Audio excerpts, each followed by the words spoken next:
Benson Andrew Idahosa, qui était aussi affectueusement appelé Papa ou Ba par de nombreux chrétiens, est né le 11 septembre 1938 à Benin City au Nigeria.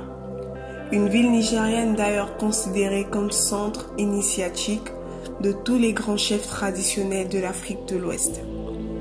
Il était un pasteur prédicateur pentecôtiste très charismatique. Il a fondé la mission internationale de l'Église de Dieu, dont le siège est à Benin City au Nigeria. En tant que premier archevêque pentecôtiste du Nigeria, il était réputé pour sa puissante foi. Tommy Lee Osborne, dont nous parlerons dans un prochain épisode, a dit qu'il était le plus grand ambassadeur africain de la foi chrétienne apostolique dans le monde. Fils de John Idahosa et de Sarah, parent non chrétien, il connut une enfance plutôt particulière. Il a été rejeté par son père parce qu'il était frêle et malade. Enfant, il s'évanouissait constamment et lors d'un de ses malaises, sa mère Sarah a reçu l'ordre de son père de l'abandonner sur un tas d'ordures, le présumant mort. Par la grâce de Dieu, il se releva de son sommeil mortel par le bruit du tonnerre et des éclairs. Il poussa un cri et revint à la vie quelques instants après. C'était un enfant sujet aux crises d'épilepsie et ces nombreuses crises agacèrent ses parents. Il grandit dans une famille pauvre au point où leur maison était faite de boue. Privé d'éducation, ce fut à l'âge de 14 ans qu'il put enfin entrer à l'école publique locale.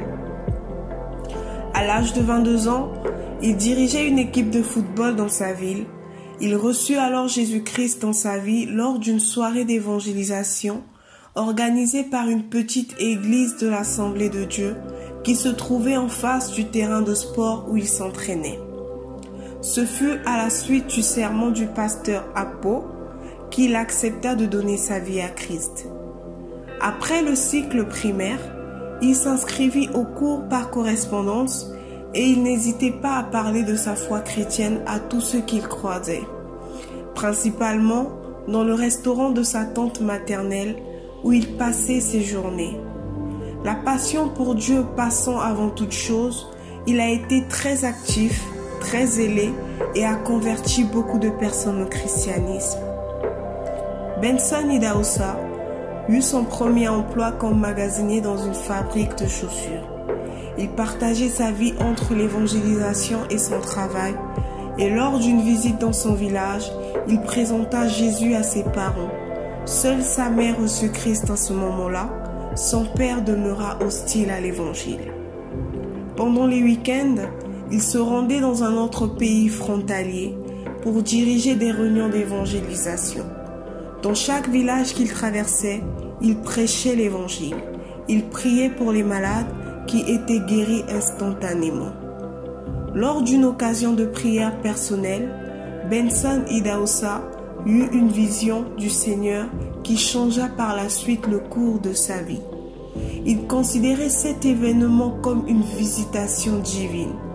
Plus tard, lors d'une deuxième visitation divine, il est rapporté que Benson Idahosa fut transporté hors de son corps. Bien qu'il n'ait pas vu le visage du Seigneur, il pouvait bien ressentir sa présence. Il eut ainsi une vision claire de son ministère. Voyant donc le nombre toujours croissant de gens qui le consultaient, il décida de démarrer son église dans un bâtiment en location qui avait auparavant servi de magasin à Benin City. Son pasteur l'accompagna dans sa décision et fit une prière de bénédiction pour lui, tout en lui assurant que Dieu allait faire quelque chose d'étonnant dans sa vie. En 1971, il avait établi des églises dans tout le Nigeria et le Ghana. Connu pour sa prédication basée sur l'audace, la puissance et la prospérité, ainsi qu'une foi énorme dans le surnaturel, Il a été l'instrument de la forte vague de réveil dans le christianisme et a marqué les conversions de l'animisme qui ont eu lieu entre les années 1970 et 1990 au Nigeria. Il fit presque le tour du monde avec l'Évangile. Prêchant dans 145 pays, son ministère d'évangélisation a atteint de près ou de loin 175 nations, dont 5 continents, et des multitudes ont donné leur vie au Seigneur Jésus-Christ. Ainsi, Idahosa a amené plusieurs millions d'Africains et de personnes d'autres nationalités à la découverte de l'union personnelle avec Dieu. Il a été utilisé par Dieu pour accomplir de nombreux miracles, y compris la guérison des aveugles et la résurrection de 28 personnes d'entre les morts à différents moments de son ministère.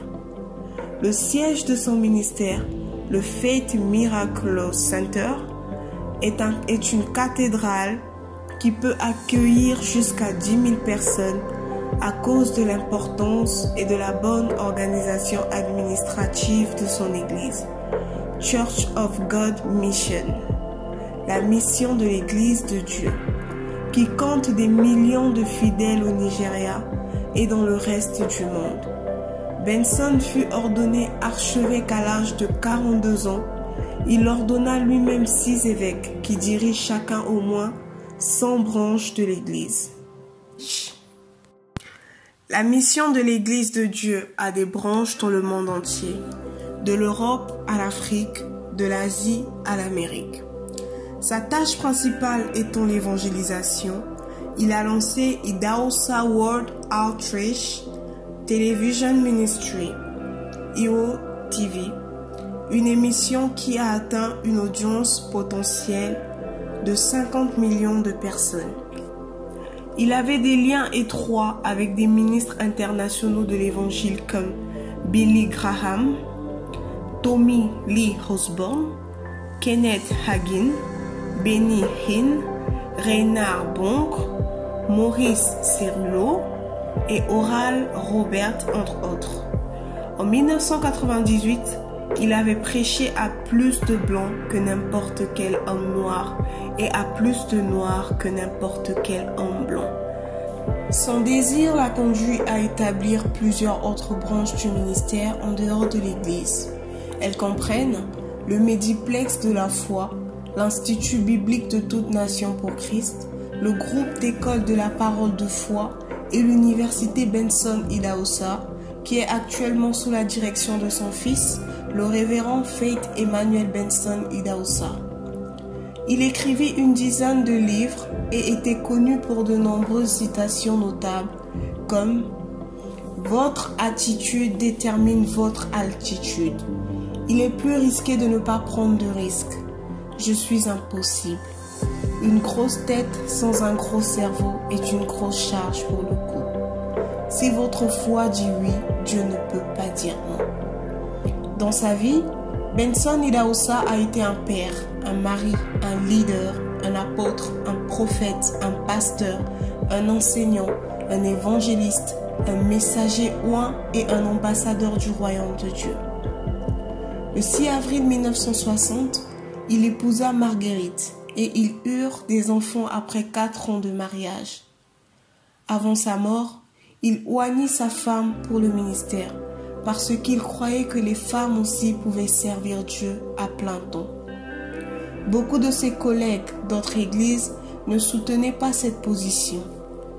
À sa mort, en 1998, son épouse prit la direction de l'église.